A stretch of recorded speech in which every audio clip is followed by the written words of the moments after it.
ସ୍ୱାଗତମ ପିଲାମାନେ। ଆମେମାନେ ସାହିତ୍ୟ ବହିରେ ପଢ଼ିଥିଲ, ତୁମେମାନେ ୟା ପୂର୍ବରୁ ପଢ଼ିଥିଲ ସାର୍ଜନଙ୍କ ପ୍ରେସ୍କ୍ରିପ୍ଟିଭ ବିଷୟଟି। ତୁମେ ବିଲାତ ସହର ବିଷୟରେ ବହୁତ କିଛି ଜାଣିଛ। ପିଲାମାନେ, କାଲି ଆମ ଦେଶର ଗୋଟେ ବଡ଼ କ୍ଷତି ହୋଇଯାଇଛି। ତୁମେମାନେ ଜାଣିଥିବ, ଆମ ଦେଶର ପୂର୍ବତନ ରାଷ୍ଟ୍ରପତି ଥିଲେ ଶ୍ରୀଯୁକ୍ତ ପ୍ରଣବ ମୁଖାର୍ଜୀ। ତାଙ୍କର ଦେହାନ୍ତ ହୋଇଯାଇଛି। ସେ ଜଣେ ବହୁତ ଭଲ ରାଜନେତା ଥିଲେ, ବକ୍ତା ଥିଲେ ଓ ସୁଲେଖକ ମଧ୍ୟ ଥିଲେ। ତେଣୁ ତାଙ୍କ ଆତ୍ମାର ସଦ୍ଗତି ପାଇଁ ଆମେ ତାଙ୍କ ପାଇଁ କିଛି ସମୟ ପ୍ରାର୍ଥନା କରିବା। ଏବଂ ଆଉ ଯେହେତୁ ସେ ଆମ ଦେଶର ଜଣେ ବଡ଼ ନେତା ଥିଲେ, ଦେଶ ଗଠନରେ ତାଙ୍କର ସାହାଯ୍ୟ ଅଛି, ତେଣୁ ଆମେ ତାଙ୍କ ପାଇଁ ନିହାତି, ତ ଏଇଟା ଆମର କର୍ତ୍ତବ୍ୟ ହେଉଛି ନା। ବିଦ୍ୟାଳୟ ଖୋଲିଥିଲେ ଆମେ ନିହାତି ସମସ୍ତେ ତାଙ୍କ ପାଇଁ ନିରବ ପ୍ରାର୍ଥନା କରିଥାନ୍ତେ। ତେଣୁ ଆମେ ଘରେ ରହିକରି ମଧ୍ୟ ଏହି ମହାନ କାମଟା ଆମେ କରିପାରିବା। ତେଣୁ ପିଲାମାନେ, ତୁମେମାନେ ତାଙ୍କ ସମସ୍ତଙ୍କ ପାଇଁ ତୁମେ ସମସ୍ତେ ତାଙ୍କ ପାଇଁ ନିରବ ପ୍ରାର୍ଥନା କରିବ ଟିକେ ସମୟ। ଆଚ୍ଛା ପିଲାମାନେ, ସେ ଯେପରି ଆମ ଦେଶର ଜଣେ ମହାନ ନେତା ଥିଲେ, ସେମିତି ଆମ ଦେଶରେ ବହୁତ ମହାନ ନେତା, ମହାମନୀଷୀ ସମସ୍ତେ ଜନ୍ମ ହୋଇଛନ୍ତି ଆମ ଦେଶକୁ ଆଗକୁ ନେବାକୁ, ସମୃଦ୍ଧ କରିବାକୁ। ଯେତେବେଳେ ଆମ ଦେଶକୁ ଇଂରେଜମାନେ ଶାସନ କରୁଥିଲେ, ସେତେବେଳେ ବହୁତ ନେତା, ରାଜନେତା ଏବଂ ଏମିତି ଦେଶ ଗଠନକାରୀ ନେତାମାନେ ଆମ ଦେଶକୁ ସ୍ୱାଧୀନତା ଆଣି ଦେଇଥିଲେ।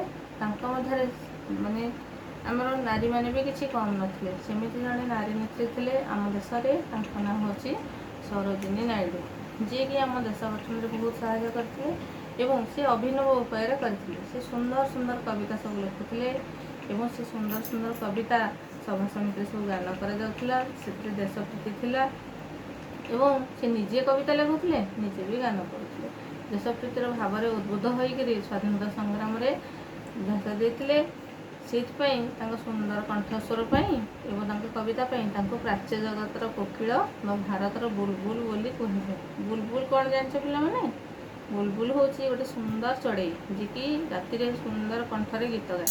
ସେମିତି ସରୋଜିନୀ ନାଇଡୁ ସୁନ୍ଦର ସୁନ୍ଦର କବିତା ରଚନା କରି ସୁନ୍ଦର ସୁନ୍ଦର ଗୀତ ଗାଉଥିଲେ ସୁନ୍ଦର କଣ୍ଠରେ ବୋଲି ତାଙ୍କୁ ବୁଲବୁଲ ବୋଲି କୁହାଯାଉଥିଲା। ଆଜି ଆମେ ସେଇ ମହାନ ନେତ୍ରୀଙ୍କ ବିଷୟରେ, ଆମର ସାହିତ୍ୟ ବହିରେ ବିଷୟଟି ଅଛି ଭାରତର ବୁଲବୁଲ, ଯାହାର ଲେଖକ ହେଲେ ଭଗବାନ ମହାନ୍ତି। ତାଙ୍କରି ବିଷୟରେ ଆମେ ପଢ଼ିବା। ଆଚ୍ଛା ପିଲାମାନେ, ସରୋଜିନୀ ନାଇଡୁଙ୍କୁ ତୁମେ ଦେଖିନିଅ। ଇଏ ହେଲେ ସରୋଜିନୀ ନାଇଡୁ। ଦେଖିନିଅ ପିଲାମାନେ, ଇଏ ଫଟୋଚିତ୍ରଟି ସରୋଜିନୀ ନାଇଡୁଙ୍କର। ଏଇ ମୋ ବହିରେ ଥିବା ଫଟୋଚିତ୍ରଟି ସରୋଜିନୀ ନାଇଡୁଙ୍କର। ୟାଙ୍କ ବିଷୟରେ ଆଜି ଆମେ ପଢ଼ିବା। ତାଙ୍କ ବିଷୟରେ ପଢ଼ିବା ପୂର୍ବରୁ ପ୍ରଥମେ ଜାଣିନେବା ତାଙ୍କ ବିଷୟରେ କିଛି, ତାପରେ ଆମେ ବହିଟି ପଢ଼ିବା। ସରୋଜିନୀ ନାଇଡୁ 1879 ମସିହା ଫେବୃଆରୀ 13 ତାରିଖରେ ଜନ୍ମଲାଭ କରିଥିଲେ। ତାଙ୍କ ପିତାଙ୍କ ନାମ ହେଉଛି ଅଘୋରନାଥ ଚଟ୍ଟୋପାଧ୍ୟାୟ ଏବଂ ମାତାଙ୍କ ନାମ ହେଉଛି ବରଦା ସୁନ୍ଦରୀ ଦେବୀ। ସିଏ ଗୋଟେ ମଧ୍ୟବିତ୍ତ ବଙ୍ଗଳା ପରିବାରରେ ଜନ୍ମଗ୍ରହଣ କରିଥିଲେ, ବଙ୍ଗାଳୀ ଥିଲେ ସେମାନେ। ଏବଂ ତାଙ୍କ ସ୍ୱାମୀଙ୍କର ନାମ ହେଉଛି ଗୋବିନ୍ଦ ରାଜୁଲୁ ନାଇଡୁ।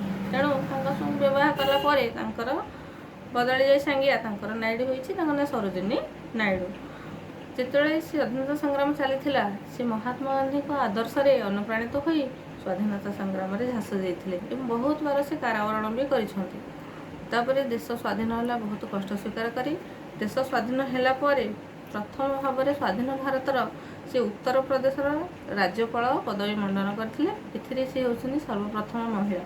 ଏଇ ଗୌରବ ତାଙ୍କୁ ଯାଏ ଯେ ସେ ସର୍ବପ୍ରଥମ ମହିଳା, ସ୍ୱାଧୀନ ଭାରତର ସର୍ବପ୍ରଥମ ମହିଳା ରାଜ୍ୟପାଳ ସେ ଥିଲେ ସରୋଜିନୀ ନାଇଡୁ। ଏବଂ 1949 ମସିହା ମାର୍ଚ୍ଚ 2 ତାରିଖରେ 70 ବର୍ଷ ବୟସରେ ତାଙ୍କର ମୃତ୍ୟୁ ହୋଇଥିଲା। ସେ ଜଣେ ସୁବିଖ୍ୟାତ ସ୍ୱାଧୀନତା ସଂଗ୍ରାମୀ, ଭଲ କବି, ବକ୍ତା ଏବଂ ରାଜନୀତିକାର ଥିଲେ। ପ୍ରାଚ୍ୟ ଜଗତର କୋକିଳ ବା ସରୋଜିନୀ ନାଇଡୁ ସୁନ୍ଦର ସୁନ୍ଦର ଭାବପୂର୍ଣ୍ଣ କବିତା ରଚନା କରି ସ୍ୱାଧୀନତା ସଂଗ୍ରାମରେ ବହୁତ ସାହାଯ୍ୟ କରିଛନ୍ତି ଏବଂ ସେ ଆମ ଦେଶର ଜଣେ ମହାନ ନେତ୍ରୀ। ସେ ମହାନ ନେତ୍ରୀକୁ ପାଇ, ସେ ମହାନ କନ୍ୟାକୁ ପାଇ ଭାରତ ମାତା ଗର୍ବିତ। ଏବଂ ତାଙ୍କ ବିଷୟରେ ଆମେ ଆଜି କିଛି ଲାଇନ୍ ପଢ଼ିବା। ପିଲାମାନେ ସମସ୍ତେ ବହି ଖୋଲ, ବହି ଦେଖ, ମୁଁ ପଢ଼ୁଛି। ମୁଁ ଯେତିକି ପଢ଼ିବି ସେଇତିକି ତୁମେ ମୋ ସହିତ ପଢ଼ିବ ଏବଂ ତା ସହିତ ତାକୁ ଘରେ ମଧ୍ୟ ଅଭ୍ୟାସ କରିବ। ସମସ୍ତେ ବହି ଖୋଲ। ଭାରତର ବୁଲବୁଲ, ଭଗବାନ ମହାନ୍ତି। ଝିଅଟିଏ ଥିଲା, କବିତା ଲେଖାରେ ତାର ଭାରି ମନ। କି ଦିନ କି ରାତି ସେ ଏକୁଟିଆ ବସେ, ମନେ ମନେ କ'ଣ ଗୁଣୁ ଗୁଣୁ ହୋଇ ଖାତାରେ ଲେଖି ପକାଏ। ବେଳ ପାଇଲେ ବାହାରେ ବୁଲି ସୁନ୍ଦର ସୁନ୍ଦର ଫୁଲ, ଚଢ଼େଇ, ଗଛଲତା ସବୁକୁ ଅନେଇ କ'ଣ ଭାବେ, ସତେ ଯେପରି ଏମାନେ ତାର ଅତି ଆପଣାର। ଏ କଥା ମାଆଙ୍କ ଛଡ଼ା ଅନ୍ୟ କେହି ଜାଣିପାରନ୍ତି ନାହିଁ। ମା ଝିଅକୁ ଉତ୍ସାହ ଦିଅନ୍ତି, ବାପା କିନ୍ତୁ ଚାହାନ୍ତି ଓଲଟା।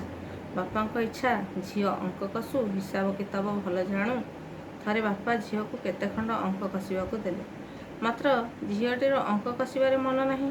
ଅଙ୍କ କଷିବା ପାଇଁ ବାଧ୍ୟ କରି ବାପା ତାକୁ ଗୋଟିଏ କୋଠରୀ ଭିତରେ ରଖି ବାହାରୁ କବାଟ ଖୋଲିଦେଲେ। କେତେ ସମୟ ପରେ ଆସି କବାଟ ଖୋଲିଲେ। ମାତ୍ର ଏ କ'ଣ, ଝିଅଟି ଅଙ୍କ ନ କଷି ଲେଖି ପକାଇଛି ଗୋଟିଏ ସୁନ୍ଦର କବିତା। କବିତାଟି ଲେଖାଯାଇଛି ଇଂରାଜୀ ଭାଷାରେ। ବାପା ଦେଖି ଆଶ୍ଚର୍ଯ୍ୟ ହୋଇଗଲେ। ମନେ ମନେ କହି ପକାଇଲେ, ବାଃ, କେଡ଼େ ସୁନ୍ଦର କବିତା। ସେ ଭାବିଲେ ତାଙ୍କ ଝିଅ ଭବିଷ୍ୟତରେ ନିଶ୍ଚୟ ଜଣେ ବଡ଼ କବି ହେବ, କବି ଭାବରେ ନାଁ କରିବ। ଆଚ୍ଛା ପିଲାମାନେ, ଏଇ ପାରାଟି ମୁଁ ପଢ଼ିଲି, ତୁମେ ମୋ ସହିତ ପଢ଼ିଥିବ ମୁଁ ଆଶା କରେ, ଏବଂ ଏଇ ପାରାଟି ଭଲ ଭାବରେ ଘରେ ପଢ଼ିବ। ଆଜି ତ ସରୋଜିନୀ ନାଇଡୁଙ୍କ ବିଷୟରେ ବହୁତ କିଛି ଜାଣିଲ। ସରୋଜିନୀ ନାଇଡୁଙ୍କ ବିଷୟରେ ଆଉ କିଛି ତୁମ ଘରେ ବାପା ମା ବଡ଼ ଭାଇ ଭଉଣୀଙ୍କୁ ପଚାରି ଲେଖି ରଖିଥିବ। ପରବର୍ତ୍ତୀ କ୍ଲାସ୍ରେ ଆମେ ତାଙ୍କ ବିଷୟରେ ଆହୁରି କିଛି ଆଲୋଚନା କରିବା ଏବଂ ଆମ ଦେଶରେ ଏ ମହାନ ନେତ୍ରୀଙ୍କ ବିଷୟରେ ଆମେ ବହୁତ କିଛି ଜାଣିବାର ସୁଯୋଗ ପାଇବା ଏବଂ ତାଙ୍କ ଜୀବନରୁ କିଛି ଶିଖି ଆମ ନିଜ ଜୀବନରେ ଆମେ ଉପଯୋଗ କରିବା ବୋଲି ମୁଁ ଆଶା କରେ। ଧନ୍ୟବାଦ ପିଲାମାନେ।